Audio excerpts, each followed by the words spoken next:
கர்த்தராகிய இயேசு கிறிஸ்துவின் நாமத்திற்கு மகிமை உண்டாவதாக. கர்த்தருக்குள் பிரியமானவர்களே, இந்த நாளுக்கான சிந்தனை பகுதியை நாம் கொஞ்சம் நேரம் எடுத்து சிந்திச்சு பார்க்கலாம். பொதுவாக ஒருத்தவங்க மற்றவங்கள விட சிறப்பாக இருக்கணும்னு விரும்புகிறது மனிதனுடைய இயல்பு. நான் தான் இந்த உலகத்தில் பெரிய ஆளாக இருக்கணுன்றது தான் ஒவ்வொருவரும் விரும்புகிறோம். தன்னுடைய திறமை, அறிவு, ஆற்றல், அதிகாரம் எல்லாம் மற்றவங்கள விட மேலானதாகவும் போற்றுதற்குரியதாகவும் இருக்கிறதுக்கு பிரயாசப்படுறோம். தான் இருக்கக்கூடிய நிலையை விட மேலான நிலைக்கு செல்லணும், தான் யாருக்கும் கீழ்பட்டிருக்கக்கூடாது, தான் மற்றவங்கள விட பலசாலியாகவும் பணக்காரனாகவும் படிப்பாளியாகவும் இருக்கணும்னு விரும்புகிறோம். யாரும் தன்னை படைத்த தேவனுடைய திட்டம் என்ன, தீர்மானம் என்னன்னு யோசிக்கிறதே இல்லை.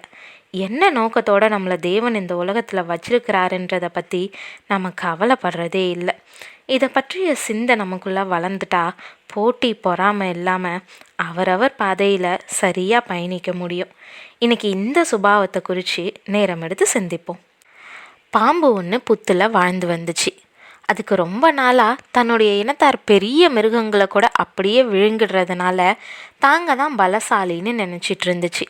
இருந்தாலும் இதை சோதிக்க பார்க்க நினச்சி புத்தை விட்டு வெளியே வந்துச்சு. அப்போ அங்கே ஒரு கீரி வந்துச்சு. பாம்பு அதை பார்த்ததும் பயந்து போய் மறைஞ்சிக்கிச்சு. ஆஹா, கீரி தான் பலசாலி அப்படின்னு சொல்லி நினச்சிச்சு. அந்த சமயம்னு பார்த்து அங்கே ஒரு பூனை வந்துச்சு. வந்து அது கீரியை விரட்ட ஆரம்பிச்சிச்சு. அதை பார்த்ததும் பூனை தான் பலசாலின்னு நினச்சிச்சு. அந்த பூனையை ஒரு நாய் விரட்ட ஆரம்பிச்சிச்சு.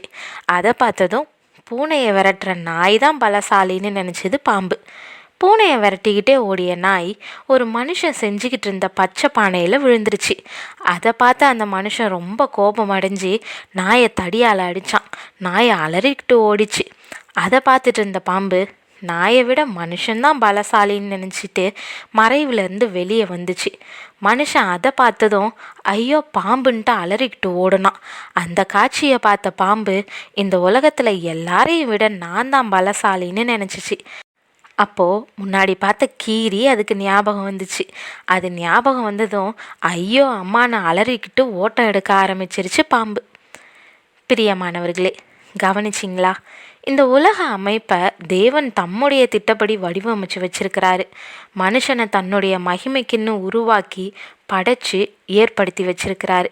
ஆனால் அவன் தேவன் ஏற்படுத்திய நிலையில் இருக்க விரும்புகிறதே இல்லை. வானங்கள் தேவனுடைய மகிமையை வெளிப்படுத்துகிறது. ஆகாய விரிவு அவருடைய கரங்களின் கிரியை அறிவிக்கிறது. பகலுக்கு பகல் வார்த்தைகளை பொழிகிறது. இரவுக்கு இரவு அறிவை தெரிவிக்கிறதுன்னு சங்கீதம் 19:1-2 நாம் வாசிக்கிறோம். ஆமாங்க, தேவன் படைத்த சூரியன் சந்திரன் ஒருபோதும் தங்களுடைய நிலையில இருந்து மேலான நிலைக்கு போகணும், எல்லாரை விட உயரணும்னு நிலமாறினதே இல்லை. ஆனால் மனுஷன் மட்டுமே தன்னுடைய நிலையில் இல்லாமல் அதை விட மேலாக இருக்கணும்னு விரும்பி பெருமையாக செயல்படுறத நம்ம பார்க்குறோம்.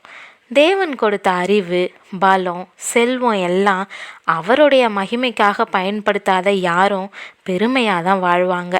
என்னுடைய பலம், என்னுடைய திறமைன்னு எதையும் பெருமையாக சொல்கிறதுக்கு எதுவும் நம்முடையது இல்லை அப்படின்றத நம்ம ஃபஸ்ட்டு உணர்ந்திருக்கணும். எல்லாம் தேவன் கொடுத்தா மட்டுமே நமக்கு இருக்கும். அவர் கொடுக்கலன்னா யாரும் எதையும் சாதிக்க முடியாது. எப்பொழுதும் ஒன்றை விட ஒன்று பெருசாக தான் இருக்கும்படி தான் அமைப்பை ஏற்படுத்தி வச்சிருக்கிறாரு. எதுவும் யாருக்கும் நிரந்தரமானது இல்லை. எல்லாம் மாறிக்கிட்டே இருக்கும். யாரை எப்படி எப்போ எங்கே வைக்கணுன்றது அவருடைய சித்தமாக இருக்குது. அதனால் எவ்வளவு பெரிய வெற்றியை பெற்றாலும் நான் எல்லாரையும் விட பெரியவன்ற நினைவு நமக்கு ஒருபோதும் வந்துடக்கூடாது. இன்னொருத்தர் சிறந்தவராக இருக்கிறதுனால நமக்கு பொறாமையும் வந்துடக்கூடாது. நம்மளுடைய தேவனை விட பெரியவர் யாருமே இல்லை அப்படின்றத புரிஞ்சுக்கிட்டு நம்ம செயல்படணும். இதை தான் வேதாகமம் 1 யோவான் 4:4 சொல்லுது. பிள்ளைகளே, நீங்கள் தேவனால் உண்டாயிருந்து அவர்களை ஜெயித்தீர்கள், ஏனெனில் உலகத்தில் இருக்கிறவனிலும் உங்களில் இருக்கிறவர் பெரியவர்னு. ஆமாங்க, நமக்குள்ளே இருக்கிறவர் மட்டும்தான் பெரியவராக இருக்கிறாரு. அவருக்கு மட்டுமே தான் எந்த காலத்துலேயும் நம்ம அஞ்சி நடக்கணும். அவர் யாரிடத்துல பெரியவராக இருக்கிறாரோ அவங்க மூலயமா பெரிய காரியங்களை செய்வார். நாம் பெரியவன்ற எண்ணத்தை விடுத்து தேவன் பெரியவர்ன்ற சிந்தையை நாம் வளர்ப்போம். தேவன் தாமே கிருபையும் தயையும் செய்வாராக. ஆமீன்.